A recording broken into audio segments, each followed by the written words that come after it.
કમસે કમ 5 થી 10 ટ્રકની અંદર પૂરણ કરવું પડશે તારા ભૂવો સેટ થશે. આ વસ્તુની બાજુમાંથી કોઈ ટ્રક લોડેડ હશે વધારે, જો નીકળશે ને આખી ટ્રક અંદર ઉતરી જશે, એટલો મોટો ભૂવો છે. એ તો તંત્રની બેદરકારી, એમાં આપણે તો કશું કરી નહીં શકવાના. જેમ તંત્ર ઈચ્છે છે એમ જ કામ ચાલે છે. નહીં લાગતી ને વોટ લીધા ત્યાં સુધી હાથ જોડવા આવે છે, પછી હાથ અદ્ધર કરી દે છે. કે તો નરેન્દ્ર મોદીએ કેટલું કર્યું, આ પેલા હનુમાન દાદાને ઉડાડ્યા, ડગડગી લઈને કીધું કે ભારતમાં શંકર નાચે એમ હું નાચાવું છું, પબ્લિક નચાવે છે, તાલીઓ પડાવે છે. સરકાર કે તંત્ર આ લોકોની સામે જોતું નથી. આ ખાડામાં કદાચ કોઈ પડશે, કોઈ મોટી બસ પડી જશે, ગંભીર અકસ્માત થશે તો કદાચ એની કોર્પોરેશન રાહ જોતી હશે કે કોઈ 4-5 લોકો મરી જાય તો પછી કાં તો કોઈ ગંભીર ઇજાઓ થાય ત્યારે અમે આ કામ કરીએ. નમસ્કાર, સ્વમાન ન્યૂઝમાં તમારું સ્વાગત છે. હું ચિરાગ વર્ષાબેન. તો આજે રાત્રે એટલા માટે આવવું પડ્યું કારણ કે અમે અહીંથી પસાર થઈ રહ્યા હતા તો રસ્તા વચ્ચે ઇન્ડિયા કોલોની વોર્ડ, રસ્તા વચ્ચે 20 થી 25 ફૂટનો ખૂબ જ મોટો ખાડો છે. અને સ્થાનિકો સાથે વાતચીત કરી તો સ્થાનિકોએ કહ્યું કે આ ખાડો છેલ્લા 2 મહિનાથી અહીંયા છે અને આ ખાડો એટલો મોટો છે કે કદાચ એક ટ્રક આની અંદર આવી જાય. તો આટલા સમયથી વારંવાર એ લોકોએ રજૂઆત કરી છે. સ્થાનિક આગેવાનો છે મારી જોડે, સ્થાનિક આગેવાનોએ વારંવાર રજૂઆત કરી છે, અહીંના કોર્પોરેટરને રજૂઆત કરી છે, કમિશનરને રજૂઆત કરી છે કે આ ખૂબ જ ગંભીર ઘટના છે. હાલ તમે જોયું કે આટલું મોટું ટ્રેલર બાજુમાંથી પસાર થયું. જો આવું ટ્રેલર ભૂલથી રાત્રે અહીંયાથી પસાર થાય તો આખું ટ્રેલર અંદર જાય એવું છે. તો સીધી આપણે અહીંના સ્થાનિકો સાથે વાત કરીએ કે આ કેટલા સમયથી છે અને કોર્પોરેશન એમને શું જવાબ આપે છે. તો આ જે ખાડો છે એ કેટલા વર્ષથી છે? પહેલાં તમારું નામ કહો. મારું નામ છે જગદીશભાઈ કલાત્મિક. હું અહીંયા સોશિયલ વર્કર છું અને આમ આદમી પાર્ટીમાંથી જોડાયેલું છું, અમદાવાદ શહેર જોઈન્ટ સેક્રેટરી છું. ઘણા સમયથી અહીંયા હું નીકળતો હતો. આજે મારી નજર પડી તો અહીંયા મેં જોયું કે બેરિકેડ લગાવ્યા છે અને એક આડસ માટે એક લાકડાનું પાટિયું મૂકી દીધું છે. તો મેં પાટિયું હટાવીને જોયું તો અહીંયા તો બહુ મસ્ત મોટો ભૂવો પડ્યો છે. કમસે કમ 5 થી 10 ટ્રકની અંદર પૂરણ કરવું પડશે તારા ભૂવો સેટ થશે. બીજું કે સામે મેં અહીંયા જોયા પછી મેં મારા ફોનમાં વિડીયોઝ લીધા. અમદાવાદ મ્યુનિસિપલ કમિશનર શ્રી બચ્ચાનિધિ સાહેબને મોકલ્યા, મેયરશ્રીને મોકલ્યા, મેયરશ્રી જોડે વાત કરી. અહીંના જે ડેપ્યુટી કમિશનર છે ડીવાયએમસી વિશાલ ખનામા સાહેબ, એમને પણ રજૂઆત કરી. શું કહ્યું એમને કહ્યું કે ભાઈ કામ થઈ હશે. સવારે પેલા જે અમૂલભાઈ છે એસી એ આવ્યા હતા, મેં વાત કરી એટલે કે ભાઈ સાંજે જેસીબી લાવીને અમે કામ ચાલુ કરીશું. તો અત્યારે હું વિઝિટમાં આવ્યો કે ભાઈ કામ ચાલુ થયું કે નહીં.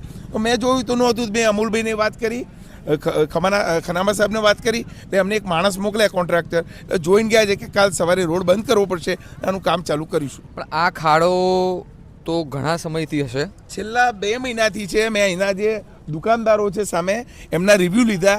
એમને કહ્યું કે જગદીશભાઈ 2 મહિના થઈ ગયા છતાં આ ખાડાકામ એએમસી કરી રહી છે. આ એએમસીની બહુ મોટી બેદરકારી છે અને ઘોર બેદરકારી છે.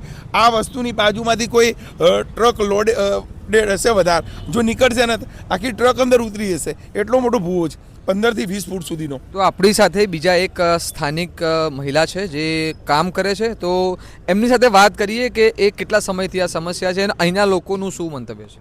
શું નામ છે મેડમ આપનું? મારું નામ સિદ્ધિ ભવસર છે. હું અમદાવાદ શહેર મહિલા પ્રમુખ છું આમ આદમી પાર્ટીમાંથી. અમે અવારનવાર અહીંયાથી નીકળતા જોઈએ છે, પણ આજે અહીંયાથી નીકળ્યા ત્યારે આજે પણ અહીંયા બેરિકેડ લાગવામાં આવ્યા હતા. કેટલા ટાઈમથી અમે જોતા હતા પણ ક્યાંક એએમસી આંખ આડા કાન કરી રહી હોય કામ કરવામાં એવું લાગ્યા છે. જ્યાં ત્યાં અમદાવાદમાં આપણે જોઈએ છીએ અત્યારે તો વગર વરસાદે ભૂવા પડી રહ્યા છે. કે આપણે સીટીએમ જઈશું, સરસપુરમાં બી 2-3 જગ્યાએ વારંવાર એકની એક જગ્યા ઉપર 2-3 વાર જે આવી રીતે ભૂવા પડી રહ્યા છે. જે આજે અહીંયા પણ આ 2 મહિનાથી અહીંયા ભૂવા, ત્યારે અમે જ્યારે એએમસીમાં રજૂઆત કરીએ ત્યારે કહે છે કે અમે આવીને કરી જઈશું. ત્યારે અત્યારે હાલમાં એએમસી કરી શું રહી છે? રોડના બજેટો ઘણી બધી જગ્યાએ નવા ફળવાય છે, જે અત્યારે હાલમાં ફળવાઈ બી ગયા છે. કદાચ આ રોડનું બી ફળવાઈ ગયું હશે, પણ ક્યાંક પેચવર્ક કરીને બતાવવામાં આવે છે. ક્યાંક આવા ભૂવામાં આજુબાજુમાંથી નાના મોટા ખાડા ખુયા હોય એવી જગ્યાએથી લાઈન પથ્થરો મૂકી દેવામાં આવે છે અને રોડ કરી દેવામાં આવે. તો અહીંયા કોર્પોરેટર એવું કહે છે અને કોર્પોરેશન બી એવું કહે છે કે અમે બહુ સરસ કામ કરીએ છીએ, અમદાવાદ ખૂબ વિકસિત છે અને સુરક્ષિત છે. તો તમારું શું કહેવું છે? કદાચ અમદાવાદ મ્યુનિસિપલ કોર્પોરેશન જો સારા કામ કરતી હોત અને ભાજપમાંથી બી કોર્પોરેટરો કહે છે કે અમે સારા કામ કરીએ છીએ, બજેટો આપે, તો કદાચ ક્યાંક ને ક્યાંક આવા ભૂવા ના પડતા હોત. જો બજેટ પૂરેપૂરું આમાં વપરાયું હોય તો આવા ભૂવા ના પડે. ક્યાંક આમાં કામમાં કસર દેખાય છે. તો અહીંયા આપણા બીજા સ્થાનિક લોકો ભેગા થયા છે, તો સ્થાનિક લોકો સાથે વાત કરવાનો પ્રયાસ કરીએ કે એ લોકો પણ કેટલા સમયથી આ જોવે છે. આશાપુરા ટેનામેન્ટ તો આ જે ખાડો છે એ કેટલા સમયથી છે અને આ આ ખાડાથી તમને કેટલી તકલીફ થઈ રહી છે?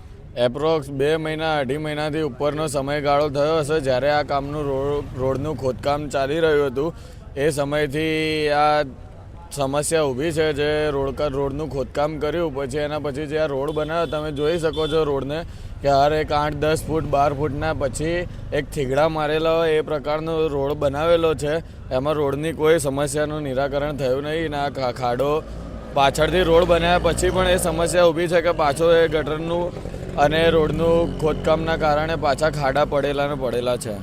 આજુબાજુના તમામ રોડના ખાડા પૂરાઈ ગયા છે. ખાલી આ એક જ પટ્ટાનો રોડ જે વારે સાંધા મારીને જોઈન્ટ કરેલો છે. તમને વિડીયો તમે ઉતારશો તો બી એમાં તમને દેખાઈ જશે કે રોડનું જે સમતલ હોય એ ઊંચા નીચું છે ને વારે થીગડા મારીને કામ કરેલું છે. આ વિસ્તારના કોર્પોરેટર કોણ છે? એ અમને એટલો સમસ્યા એ ખબર નહીં. તમે ક્યાં રહો છો? અમે B9 આશાપુરા એપાર્ટમેન્ટ સામેના ફ્લેટમાં રહીએ સામેના ફ્લેટમાં જે છીએ. સામે દેખાય છે. તો તમને એના કોર્પોરેટરનું નામ પણ નથી ખબર? હા, હવે આપણે તો યાર જે અભ્યાસ કરવામાં ને એમાં ધ્યાન હોય આ બધી વસ્તુમાં આપણે ઓછા સવાલ એટલા interest માટે લઈએ છે, છીએ. આ સવાલ એટલા માટે છે કે નેતાઓનું કામ હોય છે લોકો જોડે જવાનું. જો પણ એ લોકો નેતા આવતા દેખાય હોય તો હા, નેતા આવતા હોય તો ખબર હોય, પણ કોઈ નેતા આવતા ના હોય કે કોઈ રિવ્યુ ના લેતા હોય તો પછી ખબર ના હોય ને અત્યારે તમે આવીને ઊભા રહ્યા તો અમને ખબર પડી કે ભાઈ કોઈ આવ્યું છે જે આ સમસ્યાનું નિરાકરણ કરી રહ્યું છે, તો અમે તમને જોઈને આવી શકીએ છીએ. પણ કોઈ દેખાય જ નહીં તો ભાઈ અમે તો અમારા જીવનમાં લાગ્યા હોય એટલે અમને કોઈ આઈડિયા નથી. આવનારી કોર્પોરેશનની ચૂંટણી આવે છે તો એ ચૂંટણીમાં તમે લોકો આ મુદ્દો ઉઠાવશો? ચૂંટણીમાં મુદ્દો ઉઠાવવાનો તો વાત છે. હર ચૂંટણીમાં ઘણા પ્રકારના મુદ્દાઓ ઉઠાવવામાં આવે છે, પણ ચૂંટણી હોય ત્યાં સુધી જ એનો પ્રચાર થતો હોય છે, પછી ક્યાં કોઈ નિરાકરણ એ નહીં, આ મુદ્દા ઉપર કામ થતું નથી તો કોર્પોરેટર હવે ફરીથી આવશે તો તમે એ કોર્પોરેટરના જે કેન્ડિડેટ હશે એ લોકોના સવાલો કરશો?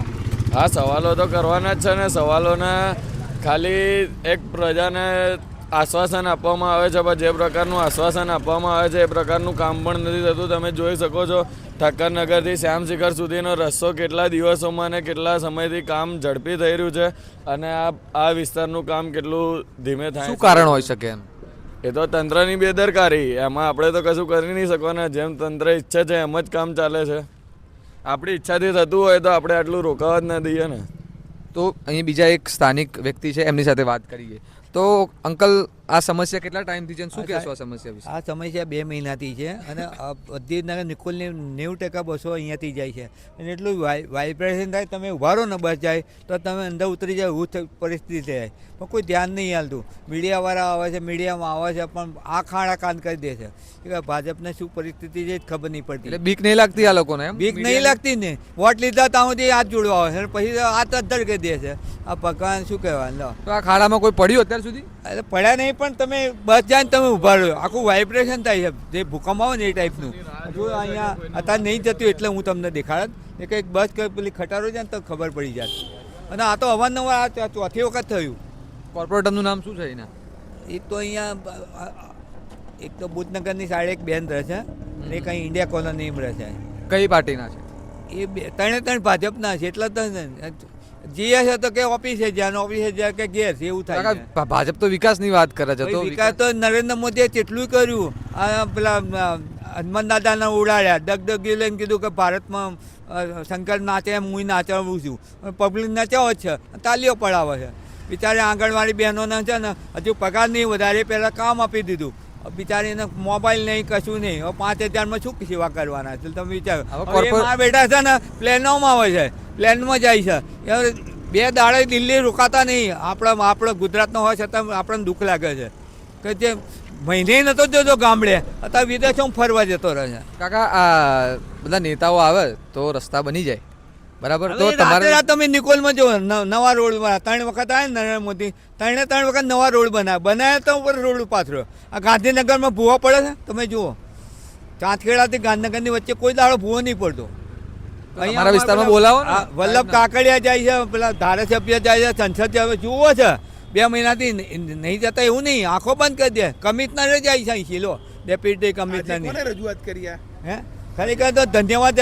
શું નામ તમારું? જગદીશભાઈ જગદીશભાઈને ખરેખર ધન્યવાદ આલ્યા છે. અને અમે આવવાના હતા પણ પેલો અમારે બાજુ એ નહીં તો તમે તમારા વિસ્તારમાં સાહેબને એકવાર બોલાવો ને તો તમારો અરે સાહેબ તો આઈને જોઈ જાય છે, મીડિયા ફોટા પાડી લઈ જાય મોટા છે. સાહેબને, મોટા હા, સાહેબની મોટા વાત સાહેબને ફોટા પાડી. અમે તો કમિશનરને કીધું તમે રાતે આવો 2 વાગ્યા વગર કીધે આવો તો ખબર પડે. તમે ફોટા જોઈને રાજી રોશન શું કરે? હવે ફોટો પાડી લઈ જાય, થઈ ગયું. ખાલી 2 મિનિટ પેલા ફોટા પાડે છે ને પછી દેખાડે છે. તો કોર્પોરેશનની ચૂંટણી આવે છે તો શું કરશો? અરે અમે તો કીધું કે ફોટા પાડવાનું બંધ. નરેન્દ્ર મોદી આવ્યા તાને પછી એને બસ મીડિયામાં જ ચમકવાનું. અને અધિકારી એવા શીખ્યા છે કે મીડિયામાં જ ચમકવું છે બસ. એમને કાકા કોર્પોરેશનની ચૂંટણી આવે છે તો તમે હવે શું ભાજપે મીડિયા વાળાને ધ્યાનમાં રાખ્યું છે, પબ્લિકને ધ્યાનમાં જ નહીં રાખ્યું. કરશો? ને કે તેલ હવે વોટ આપશો? વોટ તો કોઈ 90% નહીં હાલતા પણ હવે આ EVM બંધ થાય તો જ આવશે. એટલે વોટ ચોરી કરે આ વોટ ચોરી તો જાહેર થઈ ગયું છે, સુપ્રીમ કોર્ટે કબૂલ્યું છે. પણ હવે મિનિસ્ટરે એમના, કમિશનરે એમના, ઇલેક્શન કમિશનરે એમના શું કરવાનું લો. તો આ છે ઇન્ડિયા કોલોની વોર્ડના સ્થાનિકો જે છેલ્લા 2 મહિનાથી ખરાબ રસ્તાની હાલતમાં પીડાઈ રહ્યા છે, પરંતુ સરકાર કે તંત્ર આ લોકોની સામે જોતું નથી. આ ખાડામાં કદાચ કોઈ પડશે, કોઈ મોટી બસ પડી જશે, ગંભીર અકસ્માત થશે તો કદાચ એની કોર્પોરેશન રાહ જોતી હશે કે કોઈ 4-5 લોકો મરી જાય તો પછી કાં તો કોઈ ગંભીર ઈજાઓ થાય ત્યારે અમે આ કામ કરીએ. બીજી વસ્તુ કે એમનું કહેવું છે કે નિકોલમાં સાહેબ આવ્યા, મોદી સાહેબને કોઈ મોટા નેતા આવે તો રસ્તા બની જાય છે. તો આ વિસ્તારમાં પણ જો સાહેબ આવી જાય તો આ વિસ્તારના લોકોનું પણ થોડું ભલું થઈ જાય. તો આ સોમાન તરફથી એક વિનંતી છે અહીંના કોર્પોરેટરને, AMCને કે તાત્કાલિક ધોરણે આ કામ કરે, નહીં તો ખરેખર કોઈ વ્યક્તિ અંદર પડી જશે અને એનું જીવન ગુમાવી બેસશે. તો આ જ પ્રકારના સમાચાર સાથે જોવા માટે જોડાયેલા રહો સ્વમાન સાથે. નમસ્કાર.